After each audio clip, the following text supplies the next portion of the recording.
We have a hollow square cross-section consisting of an 8-inch square with a concentrically placed 4-inch square subtracted from it. We need to find the polar moment of inertia and the polar radius of gyration with respect to a z-axis passing through one of the outside corners. Here's the breakdown. First, we'll calculate the moment of inertia about the centroidal x and y-axis for both squares.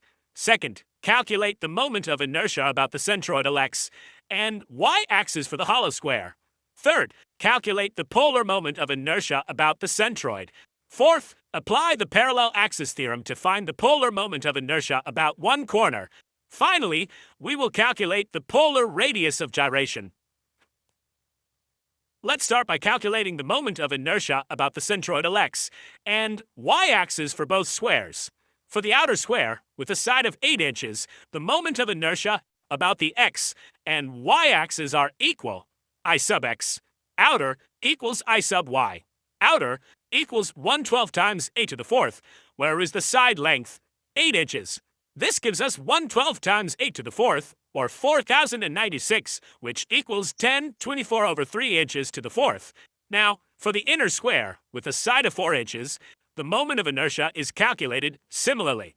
I sub x inner equals I sub y. Inner equals 1/12 times 4 to the fourth, which is 256.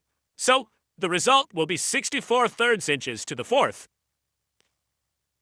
Next, we'll calculate the moment of inertia for the hollow square about its centroidal x and y-axis.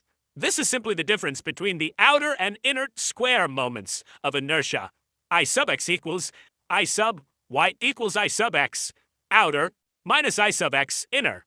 That's 10^24/3 minus 64/3, which equals 960/3, or 320 inches to the fourth.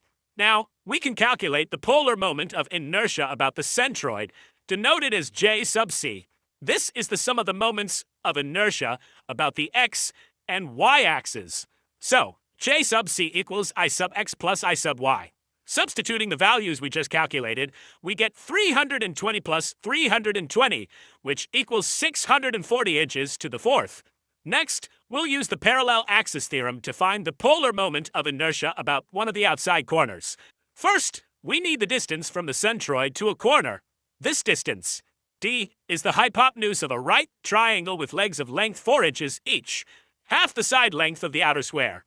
So, d equals the square root of 4 squared plus 4 squared, which simplifies to 4 times the square root of 2 inches. Therefore, d squared is 32 inches squared. The area of the hollow square, A, is 8 squared minus 4 squared, which equals 64 minus 16, or 48 square inches. The parallel axis theorem states that J sub corner equals J sub c plus a times d squared. Plugging in our values, we get 640 plus 48 times 32, which calculates to 640 plus 1536, resulting in 2176 inches to the fourth. Finally, let's calculate the polar radius of gyration, denoted by k. The formula is k equals the square root of J sub corner divided by a. Substituting our values, we get the square root of 2,176 divided by 48. This simplifies to the square root of 136/3, which is approximately 6.73 inches. So to summarize, the polar moment of inertia with respect to a z-axis passing through one of the outside corners is 2,176 inches to the fourth, and the polar radius of gyration is approximately 6.73 inches.